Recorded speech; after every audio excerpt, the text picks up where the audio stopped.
Hello दोस्तों, एक बार फिर से आप सभी का यस टीवी में स्वागत है और मैं हूं आपके साथ वसुंधरा। तो दोस्तों, आज मैं आपके साथ एक मोटिवेशनल स्टोरी लेकर के आई हूं और उम्मीद करूंगी कि इस स्टोरी से आप ज़रूर इस कहानी की गहराई को समझें। तो एक बार की बात है, एक मूर्तिकार था। वो बेहद अच्छी मूर्तियाँ बनाता था और पूरे गांव में उसकी मूर्तियाँ बहुत फेमस थी। वो इसी तरीके से मूर्तियाँ बनाता रहा, लोगों को उसकी मूर्तियाँ पसंद आती रही और आगे जाकर के उसका एक लड़का हुआ। वह अपने लड़के को शुरू से ही ऐसे ही मूर्तियाँ बनाना सिखाता रहा। उसका बेटा भी आगे जाकर के बहुत अच्छा मूर्तिकार बना और अपने पिता के साथ ही मूर्तियाँ बनाने लगा। उसके पिता हमेशा उसकी मूर्तियों में कमियां निकालते थे ताकि वो और अच्छे से उसको कर सके और अच्छी मूर्तियाँ बना सके। वो इसी तरीके से मूर्तियाँ बनाता रहा। अपने पिता से सीख कर वह बहुत अच्छा मूर्तिकार बन गया। लेकिन अभी भी उसके पिता उसमें बहुत कमियां निकालते थे, लेकिन उसे अभी तक तो कोई शिकायत नहीं थी। अभी तक वो अपने पिता से सीख करके और अच्छी मूर्तियां बनाता था। लोगों को उसकी मूर्तियां और ज़्यादा पसंद आने लगी और अब एक समय ऐसा आ गया था कि उसकी मूर्तियां उसके पिता की मूर्तियों से ज़्यादा मूल्य में बिकने लगी। उस लड़के की मूर्तियों के भाव तो बढ़ते जा रहे थे, लेकिन उसके पिता की मूर्तियों के भाव अब उतने नहीं बढ़ रहे थे, वो पहले जैसे ही थे।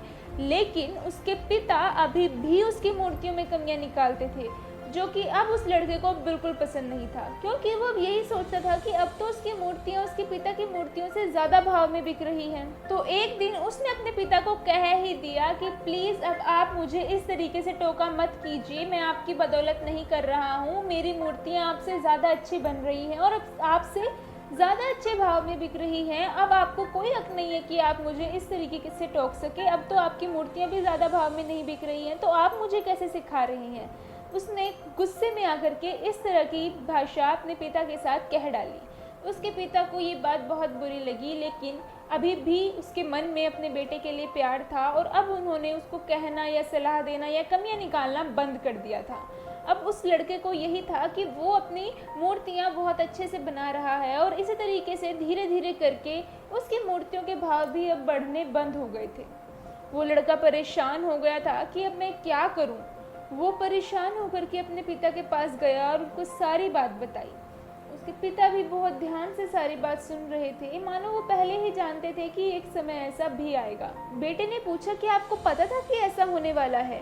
अगर पता था तो आपने मुझे बताया क्यों नहीं? इस पर पिता ने जवाब दिया, क्योंकि तुम सुनना ही नहीं चाहते थे। बेटे ने खामोशी से कहा कि अब मैं क्या करूं? पिता ने जवाब दिया कि एक समय मेरा भी आया था जब मेरे साथ भी यही चीज़ हुई थी, इसीलिए मैं तुम्हें समझाता था, लेकिन तुम सेटिस्फाई हो चुके थे। तुम्हें ये लगने लग गया था कि अब जितनी मूर्तियाँ, जिस तरह की मूर्तियाँ मैं बना रहा हूँ वो लोगों को पसंद आ रही हैं और यही डिज़ाइन आगे भी पसंद आते रहेंगे।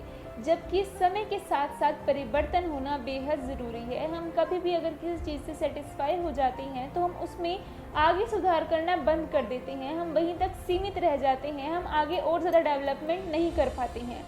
पिता की इन बातों से बेटे पर बहुत असर पड़ा। वो समझ गया था कि उसकी कहाँ गलती थी। उनकी कही इन सभी बातों से सीख करके वो दोनों फिर से एक साथ मूर्तियाँ बनाने लगे। अब फिर से पिता द्वारा बताई गई कमियों से सीख कर वो और अच्छा मूर्तिकार बनता गया और अब फिर से उसकी मूर्तियों के भाव बढ़ने लगे।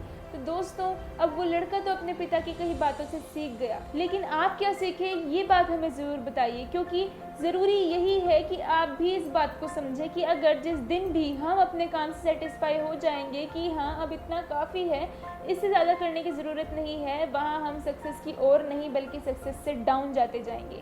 खैर, ऐसी और वीडियोज़, ऐसी और मोटिवेशनल स्टोरीज हम आपके साथ लेकर आते रहेंगे, लेकिन उसके लिए आपको चैनल को सब्सक्राइब ज़रूर करना पड़ेगा। देखते रहिए यस टीवी। नमस्कार।